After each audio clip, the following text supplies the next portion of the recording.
Thank you for breathing together.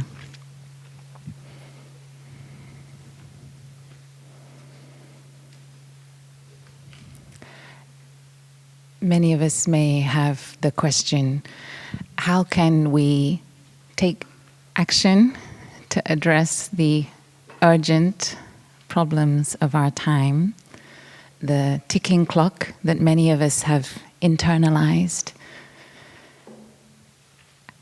And that ticking clock may have a deadline. It might be 2025, 2030, 2050. We are working within time frames, and we really have that feeling of not having enough time. And yet, how can we take action like in the light of that urgency, but without destroying ourselves and our loved ones in the process? How can this be is it possible for it to be a harm-free enterprise? Is it possible?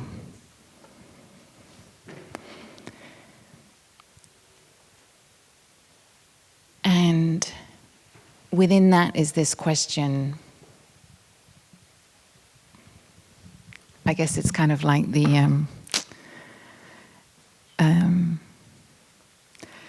sense of panic, which might sound a bit like one of those submarine emergency alarms. For me, that's how my panic feels when I listen to it. And how can we handle that sense of panic? Does Buddhism have anything to offer to help us with that sense of overwhelming panic? Questions, okay. So 1.5 questions so far. And the next question that we might all have brought to this retreat might be very, very alive in us is, I am here, I am ready to give everything, all of myself, not just 100%, but 110% of myself. And yet I'm a little me, I'm just me, and how can I have an impact on the collective? How can I, as an individual, have an impact on the collective? And some of us may even have had that moment where it's kind of like, just tell me what to do. I'll do anything. Tell me what to do that will help, and I will do it.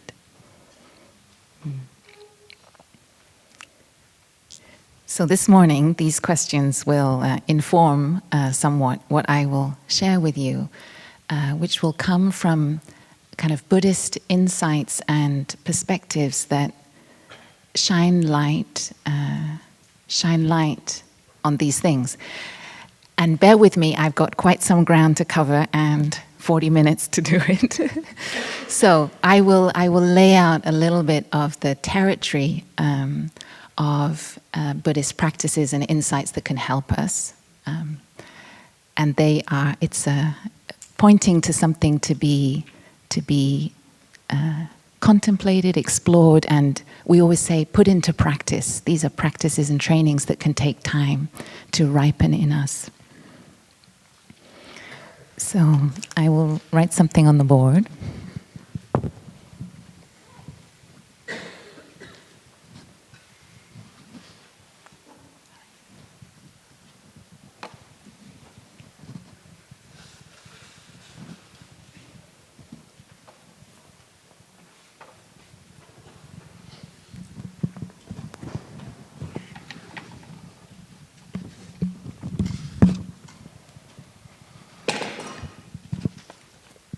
I have thought about these things a lot. So this is my translation of what I have understood our teacher and our spiritual ancestors are saying. One thing is, know who you are.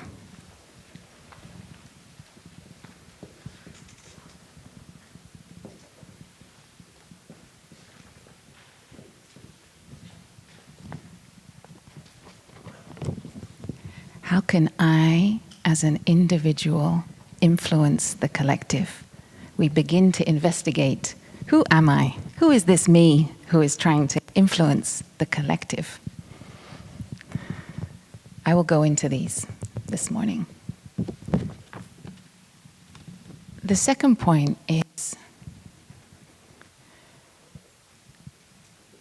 to look deeply and understand what action is.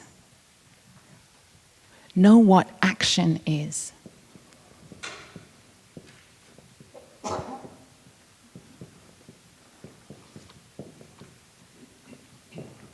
If you like, we can put some little quote marks here.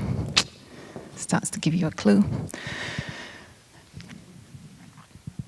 In Buddhism, we have some very deep teachings on the nature of action. And I'll try and touch on them this morning.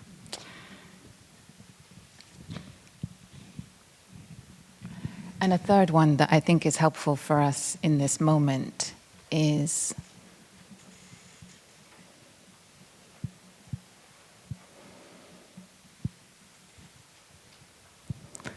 okay. I've chosen one. There's a whole, we could have, this list could be 15 things. As some of you may know, Buddhists, we love lists. But the one I choose for this morning is the insight of impermanence can set us free.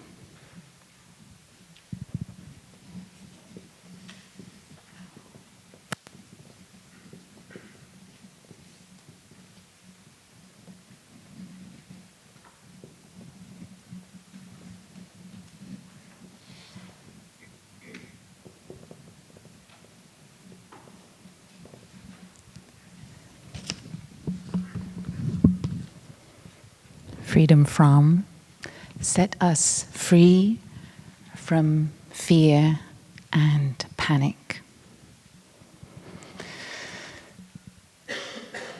So we will make use of these teachings to start to address the questions that we hold.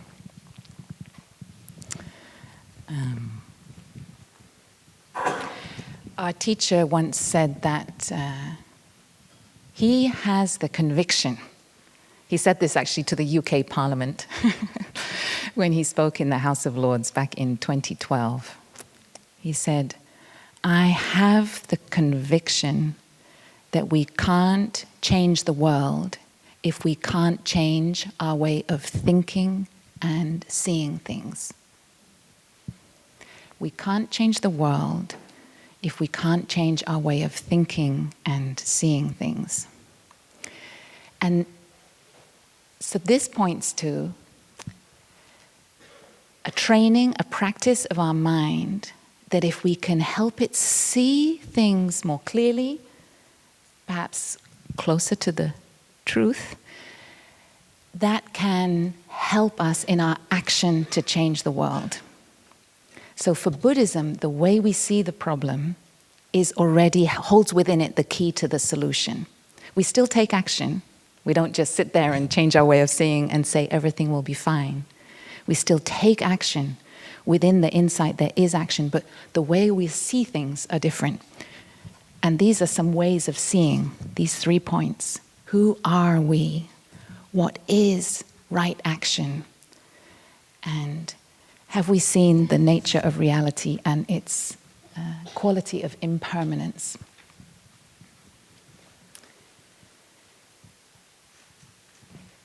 And what this might mean for many of us here who are very active, very engaged. With the insights of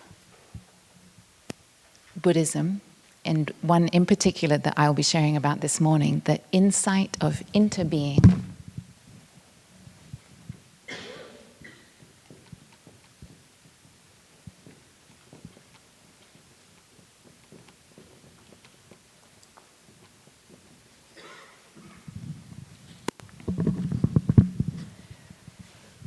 We can take the same action that we are already taking.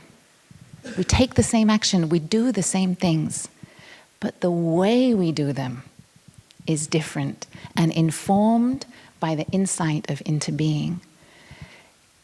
Meaning that the actions don't burn us so much as we do them, and that the way we do them, there is more freedom, more lightness. We're not burning ourselves out because the way we're seeing and understanding as we're doing the actions.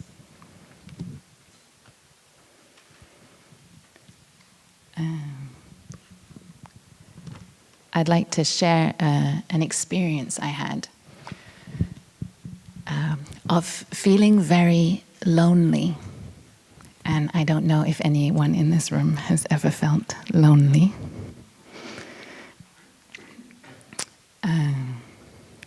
I had just moved to the city of London, to London for the first time. I was in my early 20s. And I was able to use a small flat in the Barbican. And as some of you know, it is, I think, possibly the most lonely architecture in the whole UK. And I had never lived alone before. And I had been to Plum Village just a few weeks before moving in for my first retreat. And I walked down those huge walkways alone. I walked up the staircase thing alone. I walked down the corridor alone. I sat in the flat alone, looked out, and there's almost no lights on, because at that time it had low occupancy. And I felt so lonely, it was so oppressive. I felt suffocated by my loneliness. But I had made this commitment to eat organic food that I would prepare myself. So I then prepared my meal, and fresh from Plum Village, laid out my plate and sat down with my spoon and fork, I think. And I had said to myself, I will eat in mindfulness, because I had really enjoyed that practice here.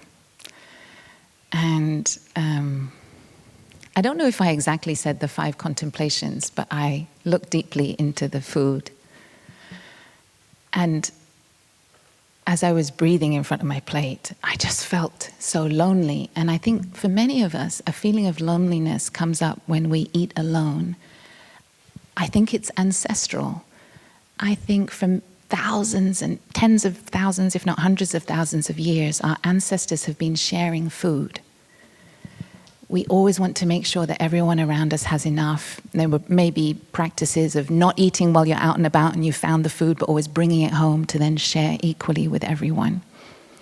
So I think my loneliness to eat alone wasn't only my loneliness. I think it was also the loneliness of many generations of ancestors for whom this is really almost taboo to eat alone like this.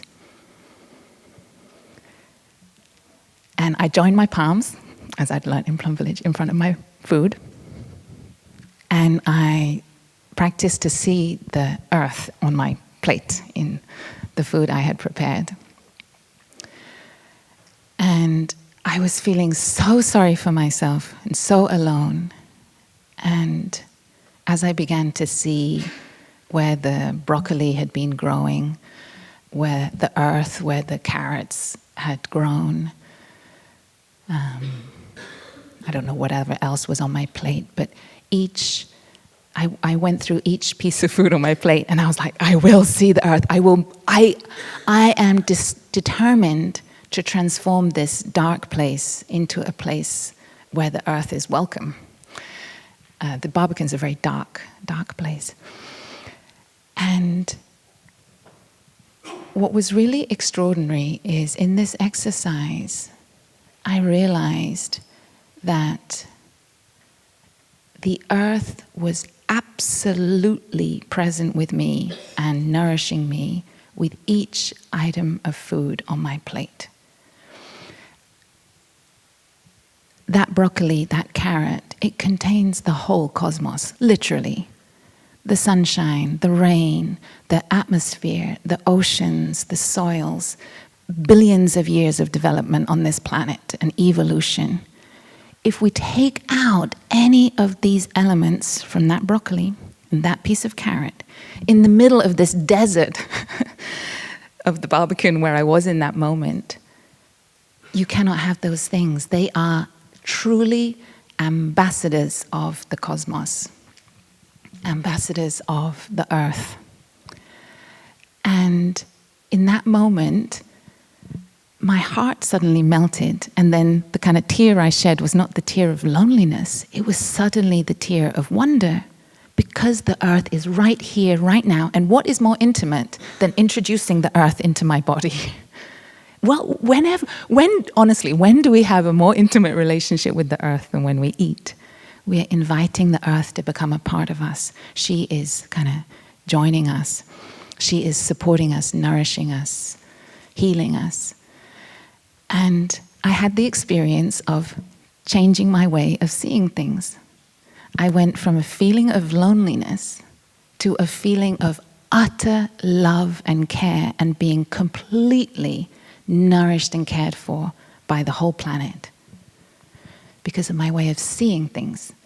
And it was, I think, one of my first experiences of, I don't know what you call it, insight. It was a deep experience of shifting a moment. And you see, concretely, according to the scientific paradigm, nothing changed. I'm still there sitting in front of my food.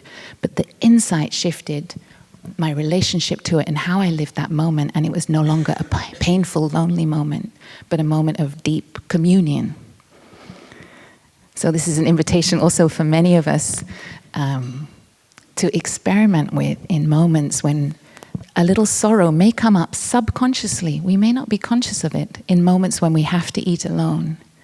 And if with the energy of mindfulness you can catch that feeling and contemplate the cosmos in your food and shift that feeling 180 degrees from a feeling of loneliness to a feeling of profound communion and connection with the earth. And as I continued my eating practice in London, a few months later I began to work in a newsroom, a political newsroom. And I was so determined to keep my mindful meals.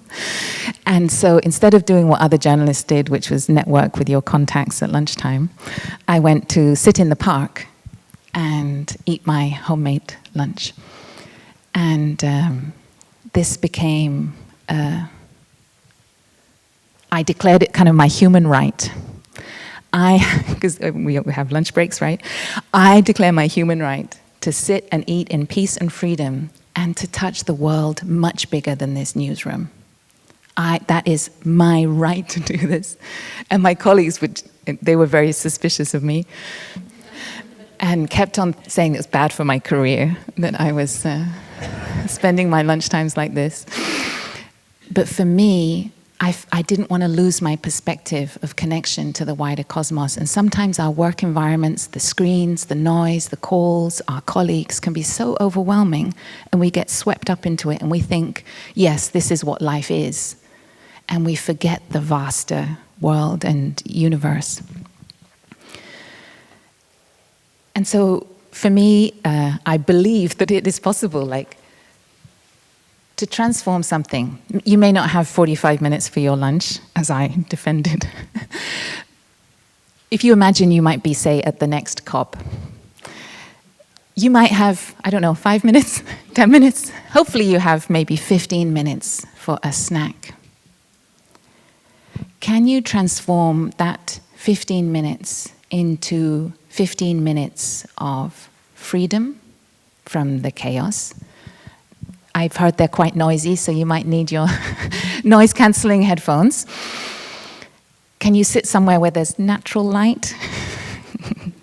Not sure, but if possible. And it's a kind of exercise in concentration and what we would call right view. The cosmos is here in this food. I am connected to the earth. I know her beauties and her fragility. And as a way to sustain ourselves and to sustain our insight, that we can feel deeply connected to the earth we want to protect. And hopefully that's something we're starting to realize here in Plum Village. Are we spending enough time with the earth that we are devoting our lives to protect? Are we being with her? Are we allowing her to be with us? Are we open to that connection? And then as we move on from Plum Village, how will we keep that deep kind of intimacy with the earth moving forward?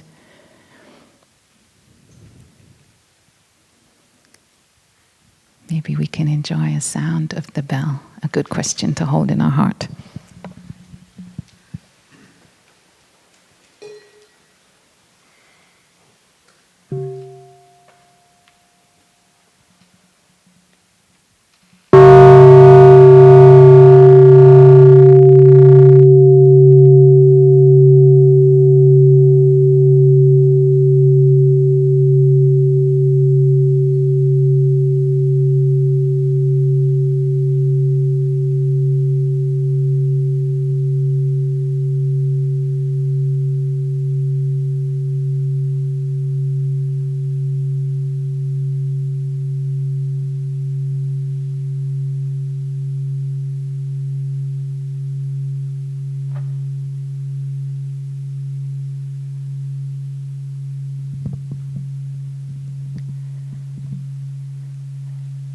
When we practice mindful eating, we can also ask ourselves the koan. Who is the one eating this food? So I already got this sense that my loneliness wasn't only my loneliness.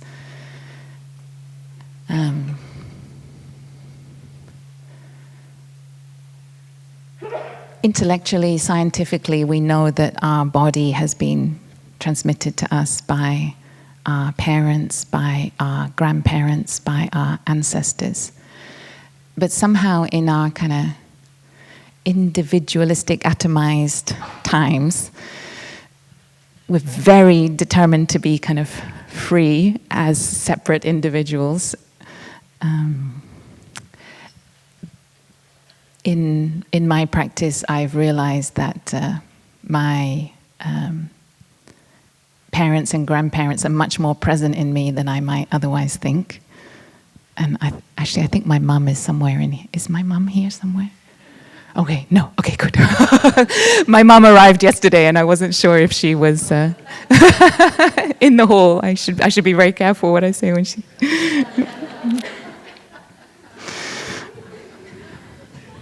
Only to make, I might make her shy. I don't want to make her shy.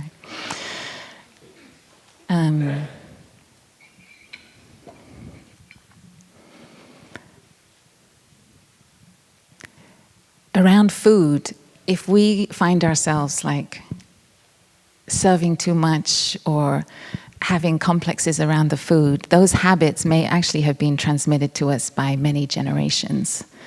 And so here, I don't know if any of you are having some feelings around the food and these 3 very regular meal times with the no snacks. We can have a conversation with our ancestors in us who are kind of living that with us. They are also getting involved at the serving line, what we want to take more of, what we want to take less of. And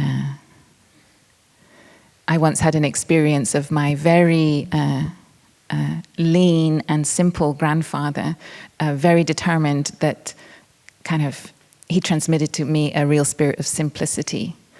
And so often when I'm accessing that in myself at the serving line, I know that I'm channeling this heritage of deep simplicity and enoughness and kind of very humble. And I served myself one time and then found myself sitting at the table with the sisters, and I looked at my bowl and I was like, I've taken too much. Like, how did that happen? How did that happen? I was so determined at the beginning of the line, and then how did this happen? And I was sitting there and I was like, how did this happen? And it's as though I felt the presence of my other grandfather who died of a sickness associated with obesity. And I just suddenly felt in me this absolute tension because the inheritance is somehow equal between this grandfather and this one. And it's like they were jostling in me and hadn't yet kind of found harmony. So in the one who is eating, we have our ancestors, and those ancestors go back many generations. We may be afraid to miss a meal because we have ancestors who knew famine, who knew hunger, who knew failed harvests. And they are still alive in us. So when we speak about interbeing, we have interbeing across space, if you like.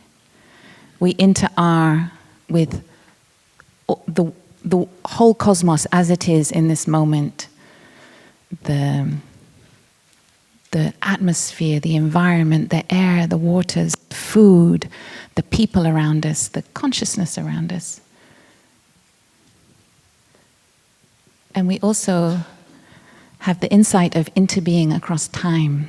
We and our parents are not exactly two separate things. We are not exactly entirely different. We're not the same, but we're not entirely different either. We carry within us all our ancestors, including, this is wonderful for the scientists, non-human ancestors.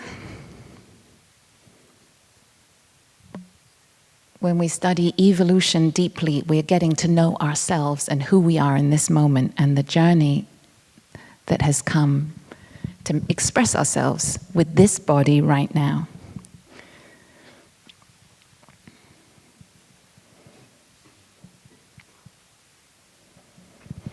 When we eat in mindfulness and we touch the insight of interbeing, we're kind of right here. We are almost sort of the axis on which the world turns. We're at the heart of things. We're at the center of a much vaster web of life, or we could also say river of life.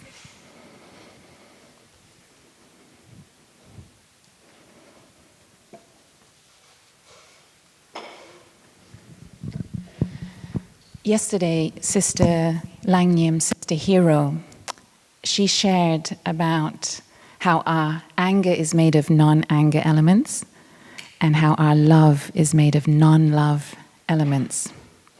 Just like a flower is made of non-flower elements.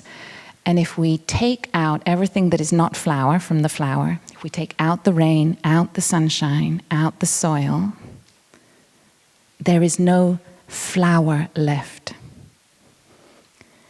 It is a manifestation of countless causes and conditions.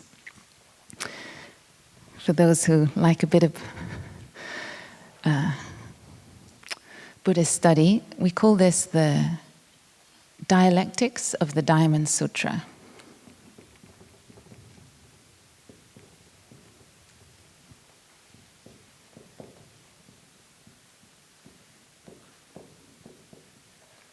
Sutra is a text, and there's a wonderful text which we could consider the oldest text on deep ecology in the world. In fact, it is this particular text that is also the oldest printed document in the world. And the Diamond Sutra expresses a principle that A is not A, so the flower is not the flower, and that is why it can truly be called a flower.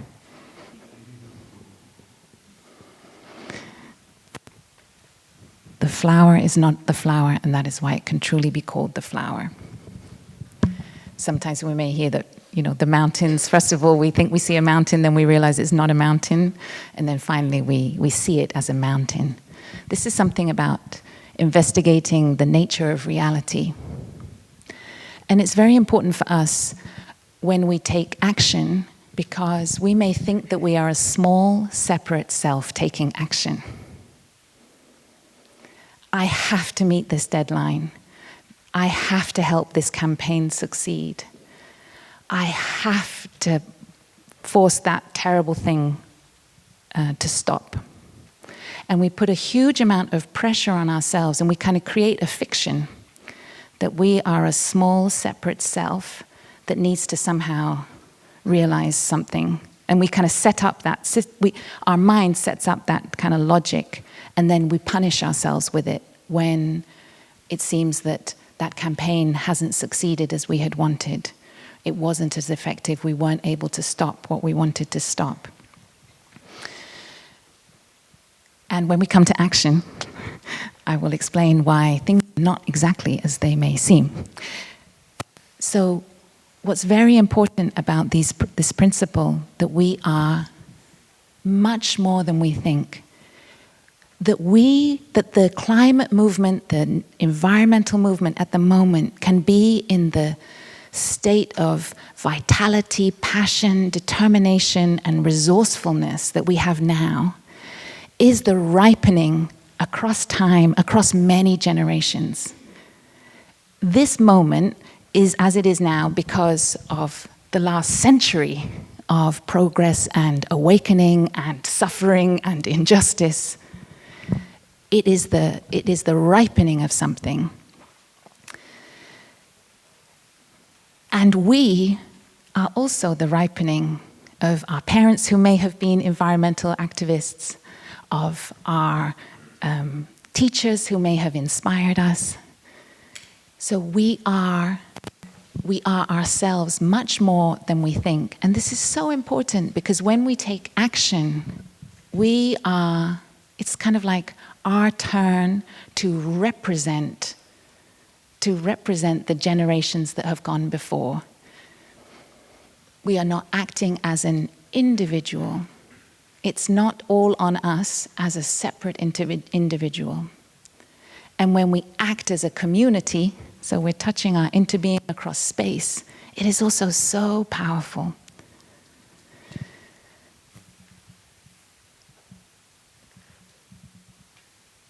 So who we are has something to do with the quality of our action. If we can release that pressure on ourselves as thinking we are small little me, and we realize that we are much more than we think, it can help us when we take action. We don't feel so suffocated. We don't feel that pressure. We feel we are also a representative of the earth, taking care of the earth. We are a representative of our ancestors, doing our part. And in this, we have also a principle called ripening.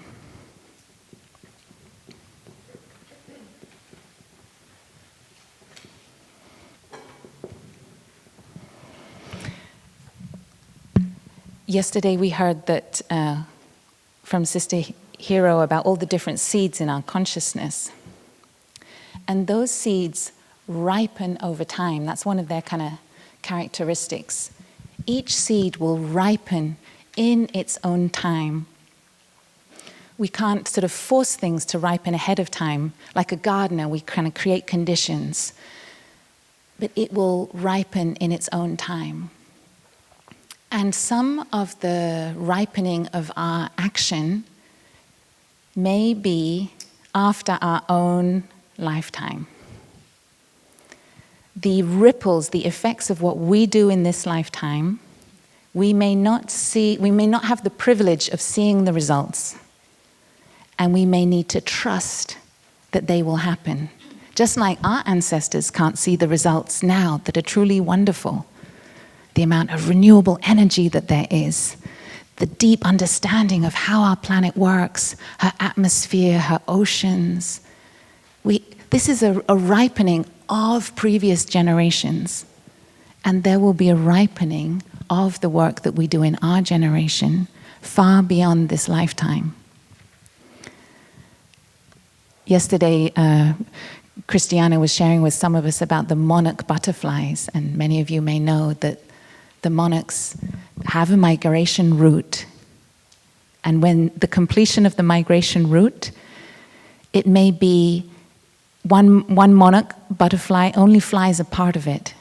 Then they have the next generation, flies the next part of it, and then it's another generation that flies back. And the one that returns to the point of origin in the migration, that may be the fourth generation of monarch butterflies.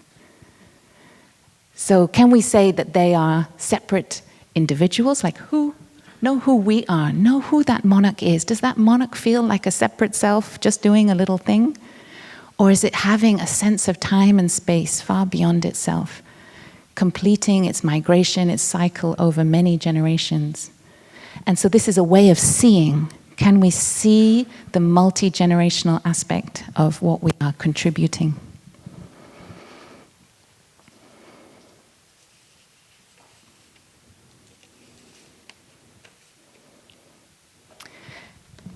Here in Plum Village, we are practicing what our teacher called present-centered healing.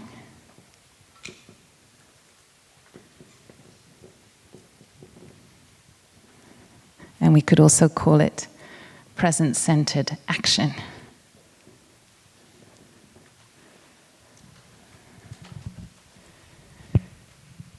We are not hiding in the present moment from what is going on, but we choose to fully place ourselves and be present in this moment, knowing that this is the only moment where healing can take place. This is the only moment from which action can happen. And I'd like to now move on and say a little bit about the Buddhist understanding of action. First of all, we have this principle of ripening over time. And actually, I've had a chance to see this just in the last 10 years around the question of veganism. There's a bit of a food theme today, sorry, not intentional. So our teacher declared that our community would become vegan for the planet, and he made that decision for us in 2007. Spiritual leadership. And as some of you may know, when there's strong leadership, sometimes there are also lots of questions. Many of the monastics hadn't ordained into a vegan community. Folks had ordained into a vegetarian community in France, where there's wonderful cheese and milk and eggs. So there was some reaction, but spiritual leadership was strong. And we've gone on quite a journey of veganism. And at the very beginning, our teacher said, we are vegan not out of kind of militant activism, but out of compassion. It's a natural expression of our love and our care. And so this has been our koan. And guided by compassion, it also means that we're not militant and brutal about it, even towards ourselves. So we are mostly vegan. We are about 95% vegan. There are some ice cream exceptions. Sometimes there are pizza exceptions. So we bring a certain human flexibility to it, because the spirit of our veganism is not fierce. It is truly kind of loving. And actually, before the COP in Paris, Christiana pulled some of us in to represent different faith communities.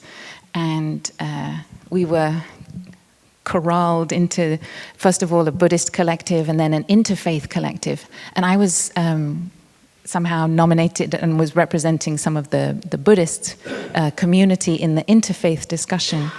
And we were trying to make the most bold statement we could, as being instructed by Christiana, the most bold statement we could ahead of the COP. And so I was very clear, so this is 2015, we had been vegan as a community since 2007.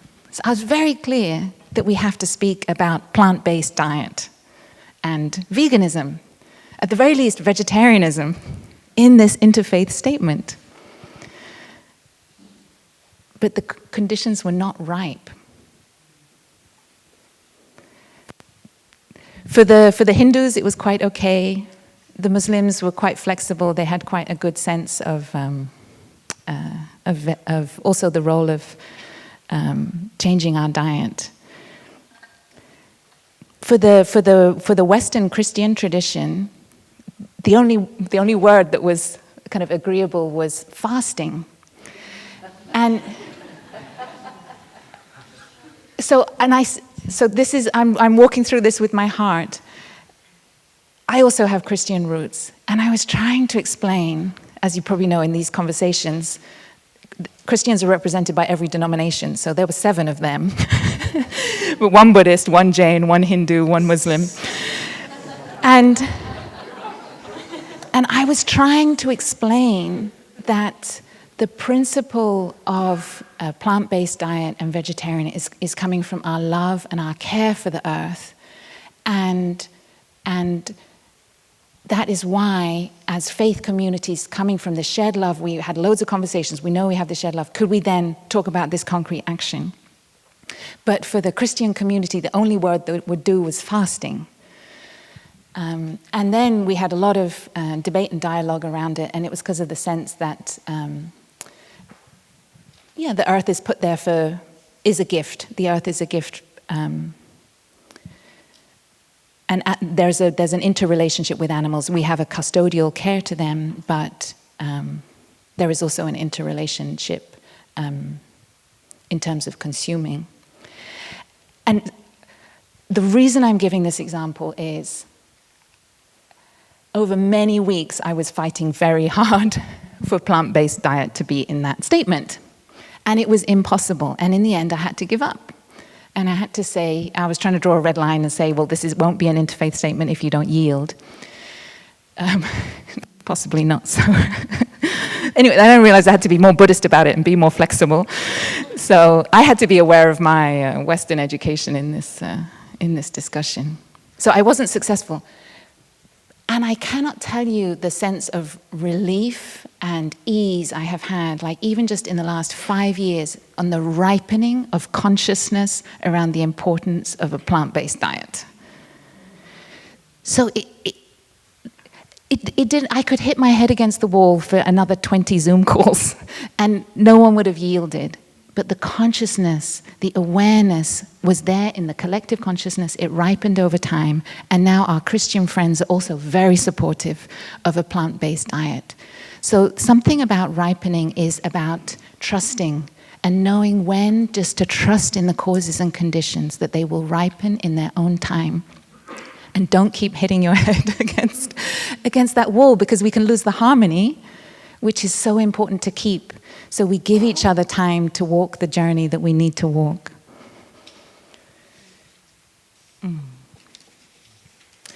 There's a wonderful quote from Rebecca Solnit, who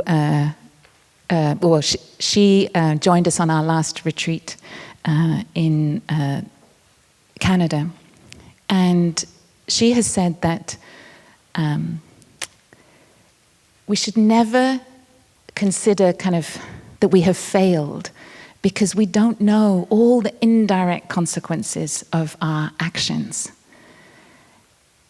Don't think, if I would think back, we had failed in that statement for the COP, it wasn't as strong as it should have been. That's not exactly true, because that was one of the seeds, one of the many drops contributing to the collective shift in consciousness. The effect of our actions may be indirect, it may take much longer, and they may manifest in other ways that we don't know. She quoted, I think it's Foucault, who said, "We know why we do what we do. We know why we do what we do, but we don't know what we do does." We know why we do what we do, but we don't know what we do does. So for many of us, thinking about those regrets that we may still carry, can we, for things where we think we quote-unquote failed, can we offer ourselves some self-compassion, some understanding, and actually look at all the indirect consequences of those actions? And to see that the ripple effect in the climate movement, in the environmental movement, in the consciousness, we were still contributing our part.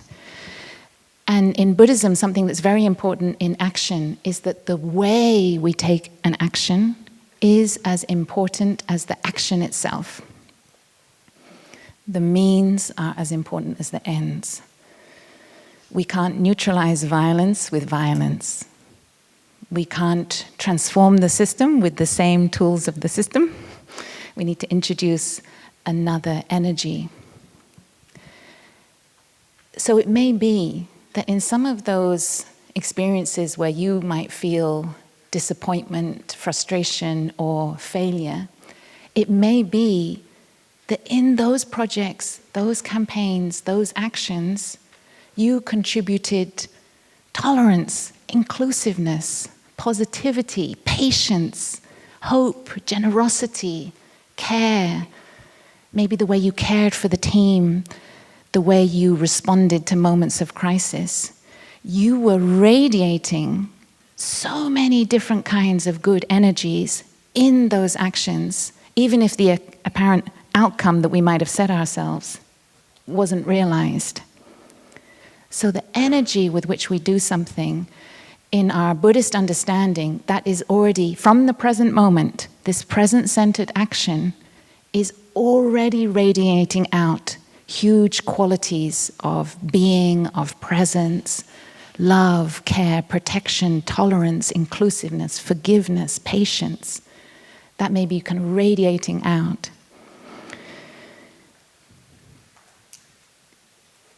And this is very good for our sense of urgency, because with present-centered action, the only time to act is now.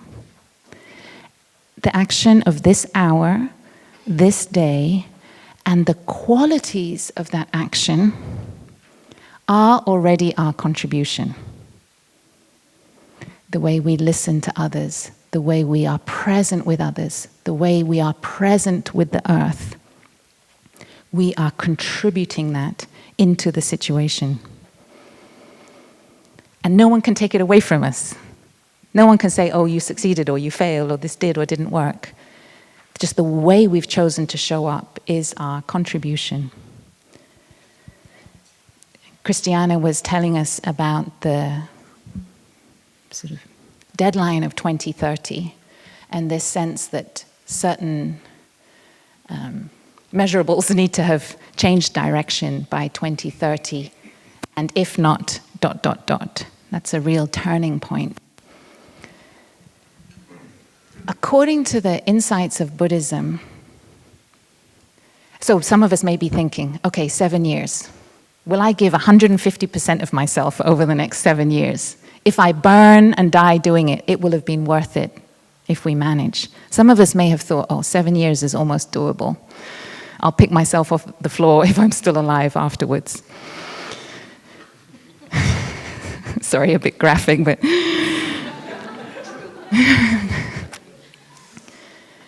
So according to the insights of Buddhism, the way we as a species, as a movement, meet the challenge of 2030, the way we do it is as important as meeting it. Because if we destroy each other and the people around us, if our hatred goes sky high, if our actions and intentions become more violent, if the panic is overwhelming, we will have kind of hard-baked in that violence, that panic, that infighting, that disharmony will be the kind of legacy of these 7 years from now until 2030. And that will continue in the decade past 2030. They will have been seeds that we will have watered, and that will then determine the next decade. So according to the insights of Buddhism, action is kind of much broader and wider than we might think. So the way we approach the challenge of the next 7 years is already the present-centered action that will change the future, and the way action is done even after 2030. Can we find a way of working together where true collaboration is possible, true listening is possible, true harmony is possible, solidarity, justice? The way we live these next 7 years, can they embody the future we want to see and that we would like future generations to touch? We've had a chance to do walking meditation, and when we walk in peace and freedom, in silence, for 30 minutes, for 20 minutes, we are making it much more possible that in the future, 80 years from now, there will be a young person who knows how to walk in peace and freedom, listening to this beautiful planet. If we can do it today, that present-centered action, we make it much more likely that 80 years from now, a young person can also do that. And what insight will come for them? What healing, what possibility.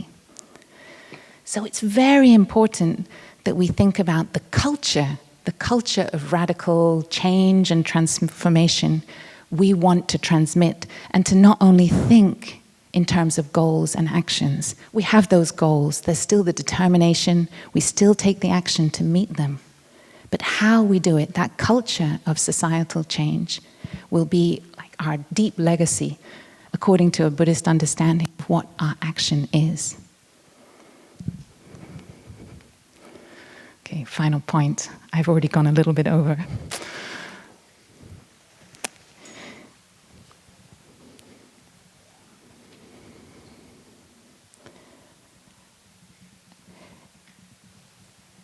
In the teachings on Buddhism, we look deeply into our own impermanence and into the impermanence of the world around us. And we do so with a very powerful meditation where we contemplate the ways in which we, as a human being, are of the nature to get sick. We may have a lot of physical health and vitality now. Some of us may already be feeling the creakiness.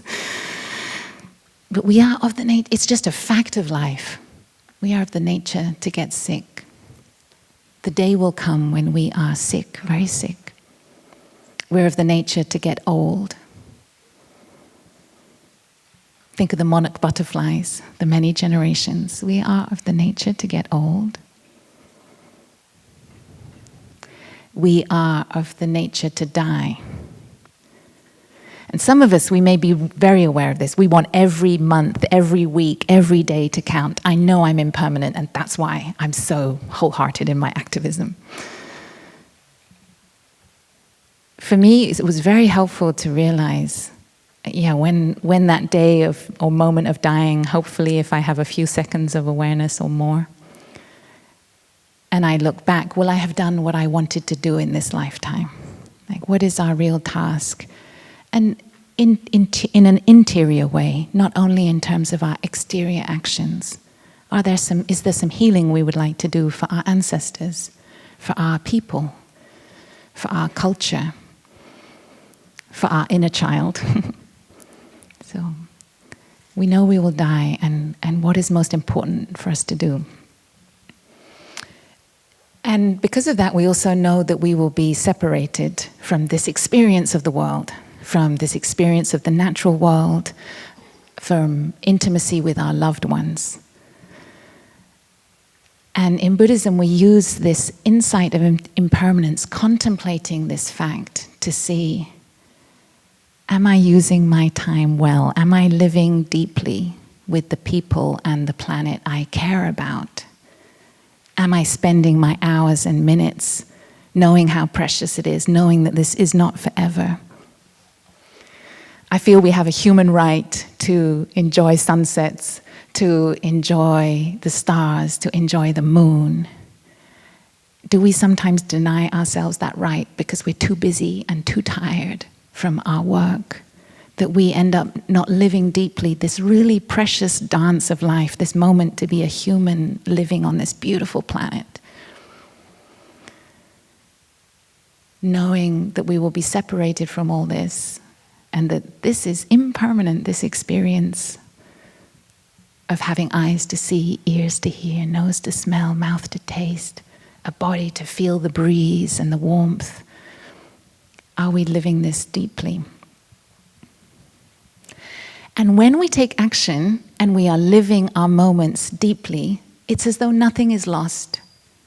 Because that present-centered action, walking to that really difficult meeting, we walked in mindfulness, we enjoyed the trees along the way, and we said to the earth around us, I'm bringing you into this meeting room with me. This is my offering. This meeting will be my offering to you. Whether that meeting succeeds or fails will be less important when you know that you've lived every moment up to that meeting deeply, and coming out of that meeting you say, I'm just going to go and sit in the park and cry under a tree, and me and the tree will hold this moment together. So we take the same actions, but the way we take them is we are living deeply in the light of impermanence as we take these actions. And finally, the insight of impermanence helps us realize that the only thing that kind of continues us are these present moment actions, our energy and way of being in the world. And I believe in this retreat we'll have a chance to sit with these contemplations for 20 minutes or half an hour to go deeply into them. And when we come to look at the impermanence of the world around us, we also apply this way of seeing to our culture, to our civilization, and even to our species.